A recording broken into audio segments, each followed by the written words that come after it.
കാറ്റത്തെ കിളിക്കൂട് സീരിയലിന്റെ latest episode review ആണ് പറയുന്നത്. അങ്ങനെ സുധീഷിന്റെ വീടിന്റെ മുറ്റം അസാധാരണമാവും വിധം തന്നെ ഉണർവിലായിരുന്നു. നാളുകളായി മൂകമായി കിടന്ന ആ വീടിന് ഇന്ന് പെരുന്നാളിന്റെ പ്രതീതിയായിരുന്നു. മുറ്റത്ത് തെളിയിച്ചു വെച്ച അലങ്കാര വിളക്കൾ ഇരുട്ടിനെ കീറി മുറിച്ചു. സുധീഷിന്റെ ജ്യേഷ്ഠൻ സുഭാഷും ഏട്ടത്തി സുനന്ദയും വലിയൊരു തയ്യാറെടുപ്പിലായിരുന്നു. പുതിയൊരു അതിഥിയെ അല്ലെങ്കിൽ ഈ വീടിന്റെ ഭാവി മരുമകളെ വരവേൽക്കാനുള്ള തത്രപ്പാട്.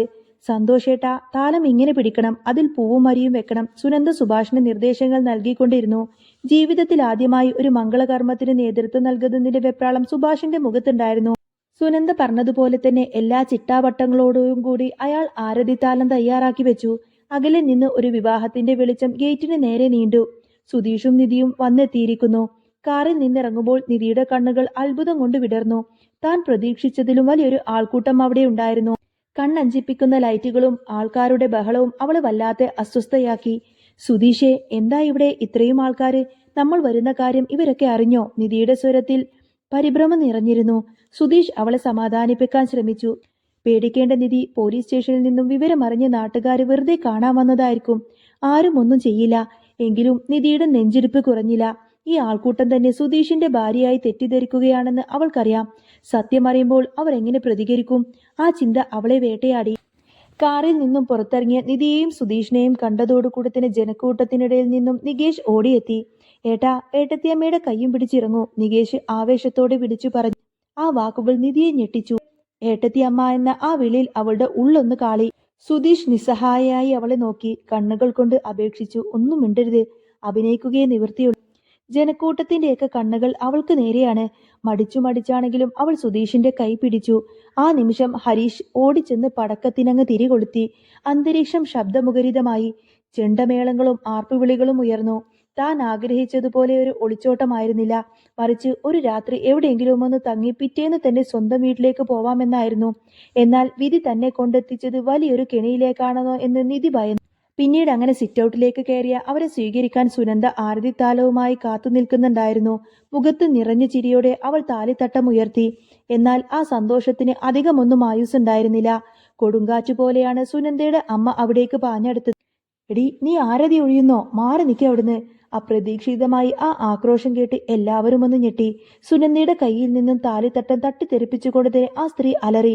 താലം താഴെ വീണു, പൂക്കളെല്ലാം ചിതറി. ആ നിമിഷം അവിടെ കൂടിയിരുന്നവരുടെ മുഖത്തെയെല്ലാം ചിരി മാഞ്ഞു.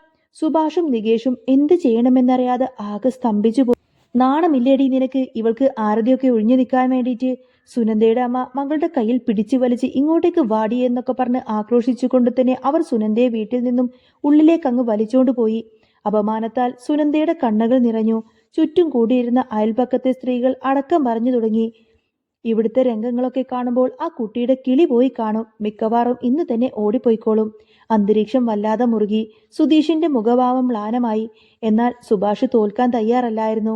അയാൾ വേഗത്തിൽ തന്നെ അകത്തേക്ക് പോയി മറ്റൊരു താലിത്തട്ടമെടുത്ത് കർപ്പൂരം കത്തിച്ചു മുഖത്ത് ഒരു പുഞ്ചിരി വരുത്തിക്കൊണ്ട് തന്നെ അയാൾ അങ്ങോട്ടേക്ക് തിരിച്ചു വന്നു. നികേഷേ, നീ പിടിക്ക് ഈ താലം. നീ തന്നെ ഏട്ടനെയും ഏട്ടത്തിയമ്മയും സ്വീകരിക്ക്. സുഭാഷ് താലം നികേഷിന്റെ കയ്യിലേക്ക് കൊടുത്തു. ഞാനോ? നികേഷ് അത്ഭുതപ്പെട്ടു. അതെ, നീ തന്നെ. നികേഷിന്റെ മുഖം തെളിഞ്ഞു. അവൻ ആവേശത്തോടെ സുധീഷിനെയും നിധിയെയും ആരതി ഒഴിഞ്ഞു. ആ സന്ദർഭത്തിന്റെ പിരിമുറുക്കം അതോടെ അല്പമൊന്ന് അയഞ്ഞു. അപ്പോഴാണ് മുറ്റത്ത് ഒരു ബഹളം കേട്ടത്. അത് ഭാസ്കരനായിരുന്നു, സുധീഷിന്റെ അച്ഛൻ. അല്പം മദ്യലഹരിയിലായിരുന്നു അദ്ദേഹം. പല്ലില്ലാത്ത മോണ കാട്ടി ചിരിച്ചുകൊണ്ട് തന്നെ പാട്ടിന്റെ താളത്തിനനുസരിച്ച് അയാൾ നൃത്തം വെച്ചു. ആഹാ, പൊളിച്ചു! എന്റെ മകന്റെ കല്യാണം കഴിഞ്ഞു. മരുമകളെ ഞാനൊന്ന് കാണട്ടെ. ഭാസ്കരൻ ആടിപ്പാടി മുന്നിലേക്ക് വന്നു. നാട്ടുകാരെല്ലാവരും ചിരി അടക്കാൻ പാടുപെട്ടു. സുഭാഷും നികേഷും നാണക്കേട് കൊണ്ട് തല താഴ്ത്തി. പക്ഷേ ഭാസ്കരന് അതൊന്നും ഒരു പ്രശ്നമായിരുന്നില്ല. അയാൾ നിധിയുടെ അടുത്തേക്ക് ചെന്നു. എടാ മക്കളെ, കണ്ടില്ലേ എന്റെ മരുമോളെ? എന്തൊരു ഐശ്വര്യമാ! ഈ നാട്ടിൽ ഇത്രയും ഭംഗിയുള്ള വേറെ പെണ്ണുണ്ടോ? ഭാസ്കരൻ നിധിയെ വാനോളം പുകഴ്ത്തിക്കൊണ്ട് പറഞ്ഞു. സുധീഷിന് ദേഷ്യവും സങ്കടവും ഒരുപോലെ തന്നെ വന്നു. അച്ഛാ, ഒന്നും മിണ്ടാതിരിക്കുന്നുണ്ടോ? അകത്തേക്ക് പോ. ഞാനെന്തിനു പോവണം? ഇതെന്റെ വീടല്ലേ, എന്റെ മരുമകളല്ലേ അത്. ഭാസ്കരൻ വിട്ടുകൊടുത്തില്ല. ഒടുവിൽ സുഭാഷ് പെട്ടെന്ന് തന്നെ അച്ഛനെ മാറ്റാൻ ശ്രമിച്ചു. വലതുകാൽ വെച്ച് അകത്തേക്ക് കയറൂ, ആരോ വിളിച്ചു പറഞ്ഞു. നിധി യാന്ത്രികമായി വലതുകാൽ വെച്ച് വീടിനുള്ളിലേക്ക് കയറി. എന്നാൽ അകത്തെ കാഴ്ച അവളെ ആകെ തകർത്ത് കളഞ്ഞു. സുധീഷ് അവളോട് പറഞ്ഞിരുന്നത് വലിയൊരു കൊട്ടാരത്തെക്കുറിച്ചായിരുന്നു.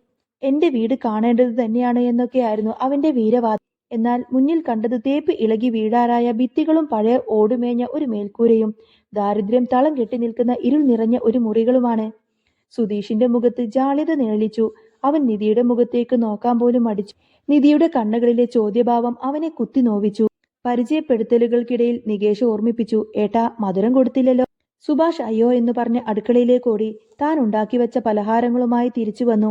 നിധിക്കത് കഴിക്കാൻ യാതൊരുവിധ താല്പര്യവുമില്ലായിരുന്നു. എങ്കിലും അവരുടെ നിർബന്ധത്തിന് വഴങ്ങി അവൾ ഒരൽപ്പം കഴിച്ചു. സുധീഷേ, എനിക്കൊന്ന് സംസാരിക്കണം, നിധി ഗൗരവത്തോടെ പറഞ്ഞു. സുധീഷ് അവളെയും കൂട്ടി നേരെ മുറിയിലേക്ക് നടന്നു. സുഭാഷ് വേഗം വന്ന് ആ മുറിയല്ല, ദേ ഇപ്പുറത്തെ മുറിയെന്ന് തിരുത്തി. അവൻ സുധീഷിന്റെ മുറിയിലേക്ക് കയറി. ആ മുറിയുടെ അവസ്ഥ ദയനീയമായിരുന്നു. ബാച്ചിലർമാരായ സഹോദരങ്ങൾ താമസിക്കുന്ന മുറി. വസ്ത്രങ്ങളെല്ലാം അലക്ഷ്യമായി വാരിയിട്ടിരിക്കുന്നു. അടിവസ്ത്രങ്ങൾ വരെ കട്ടിലും കസേരയിലുമായി കിടക്കുന്നു. നിധിയെ കണ്ടതും സുധീഷ് വെപ്രാളത്തോടെ അതെല്ലാം വാരിയെടുത്ത് ഒളിപ്പിക്കാൻ ശ്രമിച്ചു. സോറി നിധി, പെട്ടെന്നായതുകൊണ്ട് സുധീഷ് വിയർത്തുകൊണ്ട് പറഞ്ഞു. അതൊന്നും സാരമില്ല സുധീഷേ, പക്ഷേ ഇവിടെ ഇതെന്തൊക്കെയാണ് ഈ നടക്കുന്നത്? നിധി പൊട്ടിത്തെറിച്ചുകൊണ്ട് ചോദിച്ചു. ഇവരൊക്കെ വിചാരിക്കുന്നത് ഞാൻ നിന്റെ ഭാര്യയാണെന്നാണ്. നാളെ നേരം വെളുത്ത ഞാൻ എന്റെ വഴിക്ക് പോവും. അപ്പൊ പിന്നെ നീ ഇവർക്കൊക്കെ എന്തു മറുപടി നൽകും? നിധി ചോദിച്ചു. സുധീഷ് അന്നേരം നിസ്സഹായനായി തല താഴ്ത്തിക്കൊണ്ട് തന്നെ, എനിക്കറിയില്ല നിധി, സാഹചര്യം അങ്ങനെയൊക്കെ ആയിപ്പോയി. ആൾക്കാർ തെറ്റിദ്ധരിച്ചതാണ്. ഇപ്പൊ നമുക്കൊന്നും ചെയ്യാൻ പറ്റില്ല. നീ പേടിക്കണ്ട, നാളത്തെ കാര്യം ഞാൻ നോക്കിക്കോളാം. നീ സമാധാനമായി കിടന്നുറങ്ങ്. നിധിക്ക് പക്ഷേ സമാധാനമൊന്നും കിട്ടിയില്ല. ഉറങ്ങാനോ? ഞാൻ ഇവിടെ വന്നത് ഒന്ന് തല ചായ്ക്കാൻ ഇടം തേടിയാണ്. പക്ഷേ ഇതിപ്പോ വലിയൊരു കെണിയായി എന്ന് തോന്നുന്നു. ഇതെല്ലാം നീ പ്ലാൻ ചെയ്തതാണോ? അല്ല നിധി, എന്നെ വിശ്വസിക്ക്, ഞാനും നിന്നെപ്പോലെ തന്നെയല്ലേ ഇതെല്ലാം കണ്ടു ഞെട്ടിയിരിക്കുന്നത്. അതേസമയം അടുക്കളയിൽ സുഭാഷ് പാൽപാസമുണ്ടാക്കുന്ന തിരക്കിലായിരുന്നു. ഹരീഷ് മാത്രം അല്പം സംശയത്തോടെ മാറി നിന്നു. എടാ ഹരീഷെ, നീ എന്തായി ആലോചിക്കുന്നത്? സുഭാഷ് ചോദിച്ചു. അല്ലേട്ടാ, ആ കുട്ടി ഇവിടെ നിൽക്കുമെന്നൊന്നും എനിക്ക് തോന്നുന്നില്ല. സുധീഷ് എന്തോ കള്ളം പറഞ്ഞാണ് അവളെ ഇങ്ങോട്ടേക്ക് കൊണ്ടുവന്നിരിക്കുന്നത്. ഈ വീടും പരിസരവും കണ്ടപ്പോൾ തന്നെ അവൾ ആകെ അന്തം വിട്ടുപോയിട്ടുണ്ട്. വലിയ വീട്ടിലെ കുട്ടിയാണെന്ന് തോന്നുന്നു. അവൾ ഇവിടെ പിടിച്ചു നിൽക്കില്ല. ഹരീഷ് തന്റെ ആശങ്ക പങ്കുവെച്ചു. അതിനിപ്പോ നമ്മൾ എന്ത് ചെയ്യാനാണ്? ഏതായാലും നടക്കുന്നത് നടക്കട്ടെ എന്ന് പറയും. നിധിയും സുധീഷും സംസാരിച്ചു കൊണ്ടിരിക്കെ പുറത്ത് വലിയൊരു ബഹളം കേട്ടു. നിധിയുടെ സഹോദരൻ അരുണും സംഘവും വീട് കണ്ടുപിടിച്ച് എത്തിയതായിരുന്നു. മദ്യലഹരിയിൽ മുറ്റത്ത് നിന്ന ഭാസ്കരനെയാണ് അവരാദ്യം കണ്ടത്. ഇതാണോടാ സുധീഷിന്റെ വീട്? അരുൺ അലറിക്കൊണ്ട് ചോദിച്ചു. നീ ആരാടാ അത് ചോദിക്കാൻ? ഭാസ്കരൻ തിരിച്ചും ചോദിച്ചു. മറുപടി കാത്തു നിൽക്കാതെ ഗുണ്ടകൾ ഭാസ്കരനെ അങ്ങ് തല്ലി വീഴ്ത്തി. ബഹളം കേട്ടതും സുധീഷും നിധിയും പുറത്തേക്ക് ഓടി വന്നു. കണ്ടത് ഭീകരമായ ഒരു കാഴ്ചയായിരുന്നു. അരുണും ഗുണ്ടകളും ചേർന്ന് സുധീഷിനെ വളഞ്ഞിട്ട് ആക്രമിക്കുന്നു. തടയാൻ ചെന്ന സുഭാഷിനെയും ഹരീഷിനെയും അവർ വെറുതെ വിട്ടില്ല. അരുണേട്ടാ, വേണ്ട, നിർത്ത്, നിധി കരഞ്ഞുകൊണ്ട് അപേക്ഷിച്ചു. ഞാൻ എന്റെ ഇഷ്ടത്തിന് ഇറങ്ങി വന്നതല്ലേ, അതിനെ സുധീഷിനെ എന്തിനാ ഇങ്ങനെ ഉപദ്രവിക്കുന്നത്? പക്ഷേ അരുൺ കേട്ട ഭാവം പോലും നടിച്ചില്ല. അടിപിടി രൂക്ഷമായി. ഇതിനിടയിൽ നിധിയെ അടിക്കാൻ പാഞ്ഞെടുത്ത ഗുണ്ടകളുടെ മുന്നിലേക്ക് നികേഷ് അടുത്തു ചാടി. ഗുണ്ടയുടെ കയ്യിലിരുന്ന ആയുധം നികേഷിന്റെ നെറ്റിയിൽ പതിച്ചു. ചോര ചീറ്റിത്തെറിച്ചു. നികേഷ് നിലത്തേക്ക് മറിഞ്ഞു വീണു. നികേഷ് വീണ രംഗം മാറി. സുധീഷിന്റെ കണ്ണിൽ ഇരുട്ട് കയറി. എടാ എന്ന് അലറി വിളിച്ചുകൊടുത്തതിനെ അവൻ അരുണിന് നേരെ പാഞ്ഞെടുത്തു. സുഭാഷും ഹരീഷും സർവ്വശക്തിയും എടുത്ത് തിരിച്ചടിച്ചു. ഭാസ്കരൻ ഒരു കല്ലെടുത്ത് എറിയാനാഞ്ഞു. എന്റെ മക്കളെ തൊടുന്നോടാ എന്ന് അലറി വിളിച്ചുകൊണ്ട് തന്നെ ഭാസ്കരൻ അക്രമാസക്തനായി. കൂട്ടത്തല്ലിനൊടുവിൽ നിൽക്കക്കള്ളിയില്ലാതെ അരുണും സംഘവും അവിടെ നിന്നും ഓടി രക്ഷപ്പെട്ടു. നിന്നെ ഞാൻ പിന്നെ കണ്ടോളാമെന്നൊക്കെ വിളിച്ചു പറഞ്ഞുകൊണ്ടാണ് അവർ അവിടെ നിന്നും പോയത്. ഓടിപ്പോയവരെ നോക്കി നിൽക്കാൻ കഴിയാതെ എല്ലാവരും നികേഷിന് ചുറ്റും കൂടി. നെറ്റിയിൽ നിന്നും രക്തം വാർന്നൊഴുകുന്നുണ്ടായിരുന്നു. വേഗം വണ്ടിയെടുക്ക്, ആശുപത്രിയിൽ പോകണം, സുഭാഷ് വിളിച്ചു പറഞ്ഞു. ഏട്ടൻ വരണ്ട, ഏട്ടൻ ഇവിടെ നിൽക്ക്, ഞാനും ഹരീഷും കൂടി കൊണ്ടുപോയിക്കോളാം, സുധീഷ് പറഞ്ഞു. സുഭാഷിനെ വീട്ടിൽ നിർത്തി സുധീഷും ഹരിയും ചേർന്ന് നികേഷിനെ ആശുപത്രിയിലേക്ക് കൊണ്ടുപോയി. വീട് പെട്ടെന്ന് തന്നെ നിശബ്ദമായി. മുറ്റത്ത് ചോരപ്പാടുകൾ മാത്രം അവശേഷിച്ചു. നിധി കുറ്റബോധം കൊണ്ട് തല താഴ്ത്തിയിരുന്നു. ഞാൻ കാരണമാണ് ഇതെല്ലാം, എന്നോട് ക്ഷമിക്കണം, അവൾ സുഭാഷിനോട് പറഞ്ഞു. സാരമില്ല കുട്ടി, അതൊക്കെ പോട്ടെ, സുഭാഷ് അവളെ ആശ്വസിപ്പിച്ചു. അപ്പോഴാണ് ഭാസ്കരൻ അങ്ങോട്ടേക്ക് വന്നത്. മദ്യത്തിന്റെ ലഹരി വിട്ടിരുന്നുവെങ്കിലും അയാളുടെ കണ്ണുകളിൽ തീക്ഷ്ണമായ എന്തോ ഉണ്ടായിരുന്നു. അല്ല മോളെ, ആ വന്നവൻ നിന്റെ ആരാ? ആങ്ങളെയാണോ? ഭാസ്കരൻ ചോദിച്ചു. അതെ, എന്റെ സഹോദരനാണ്, നിധി ഭയത്തോടെ മറുപടി പറഞ്ഞു. നന്നായി, എന്റെ പഴയ സ്വഭാവമായിരുന്നെങ്കിൽ അവനെ ഞാൻ വെട്ടി നുറുക്കിയങ്ങ് ചാക്കിലിട്ട് കെട്ടിക്കൊന്നേനെ. ജയിലിൽ പോവാനും ഈ ഭാസ്കരന് പേടിയൊന്നുമില്ല. ഭാസ്കരന്റെ സംസാരം അതിരുവിടുമെന്ന് കണ്ടപ്പോൾ സുഭാഷ് ഇടപെട്ടു. അച്ഛനൊന്ന് മിണ്ടാതിരിക്ക്, ദൈവത്തെ ഓർത്ത് ഒന്ന് പോയി കിടക്കാൻ നോക്ക്. സമയം അങ്ങനെ കടന്നുപോയി. നിധിയെ കൊതുക് കടിക്കുന്നത് കണ്ട സുഭാഷ് അവളെ അകത്തേക്ക് പറഞ്ഞയക്കാൻ ശ്രമിച്ചു. കുട്ടി പോയി കിടന്നോളൂ, അവൻ വരാൻ വൈകും. വേണ്ട, ഞാൻ ഇവിടെ ഇരുന്നോളാം, നിധി സമ്മതിച്ചില്ല. അവളുടെ മനസ്സ് നിറയെ ആശുപത്രിയിൽ കഴിയുന്ന നികേഷിനെ കുറിച്ചുള്ള ചിന്തയായിരുന്നു. താൻ കാരണം ഒരു പാവം ചെക്കന് മുറിവേറ്റു എന്ന ചിന്ത അവളെ വല്ലാതെ നീറ്റിക്കൊണ്ടിരുന്നു. രാത്രി ഏറെ വൈകിയപ്പോൾ ഒരു ഓട്ടോറിക്ഷ വീടിന്റെ മുറ്റത്ത് വന്ന് നിന്നു.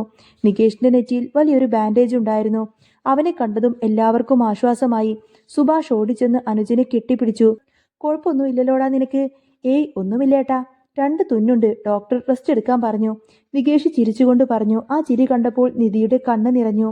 അവനെ താങ്ങിപ്പിടിച്ച് അകത്തേക്ക് കൊണ്ടുപോകുന്നതിനിടയിൽ സുധീഷ് നിധിയെ കണ്ടു. നീ ഇതുവരെ ഉറങ്ങിയില്ലേ? എന്തിനാ ഇവിടെ പുറത്തിരുന്ന് കഷ്ടപ്പെടുന്നത്? എനിക്ക് ഉറങ്ങാനൊന്നും കഴിയുന്നില്ല സുധീഷേ, സോറി, ഞാൻ കാരണമാണ്, നിധി വിതുമ്പിക്കൊണ്ട് പറഞ്ഞു. സാരമില്ല ചേച്ചി, ഇതൊക്കെ ചെറിയ കാര്യങ്ങളല്ലേ, നികേഷ് അവളെ സമാധാനിപ്പിച്ചു. അന്നത്തെ ആ രാത്രി അവിടെ അവസാനിച്ചു. കലുഷിതമായ ചോരയും കണ്ണീരും വീണ ഒരു രാത്രി. സംഭവബഹുലമായ എപ്പിസോഡുകളൊക്കെ ഇനി വരാൻ പോകുന്നുണ്ട്. നാളെ എന്താണ് സംഭവിക്കുക എന്ന് കാത്തിരുന്ന് കാണാട്ടോ. അപ്പോൾ നിങ്ങൾക്ക് ഈ ഒരു ചാനൽ ഇഷ്ടമാവുകയാണെങ്കിൽ എന്നും ഇതേപോലെ തന്നെ ഡെയിലി റിവ്യൂസും അപ്കമിങ് റിവ്യൂസും ഒക്കെ കേൾക്കാൻ താല്പര്യമുണ്ടെങ്കിൽ നമ്മുടെ ചാനലൊന്ന് സബ്സ്ക്രൈബ് ചെയ്ത് സപ്പോർട്ട് ചെയ്യണേ. വീഡിയോ ഇഷ്ടമായിട്ടുണ്ടെങ്കിൽ ഒരു ലൈക്കും ഹൈപ്പൊക്കെ തരണേ കേട്ടോ. ഇനി നെക്സ്റ്റ് വീഡിയോ ആയിട്ട് വരാം.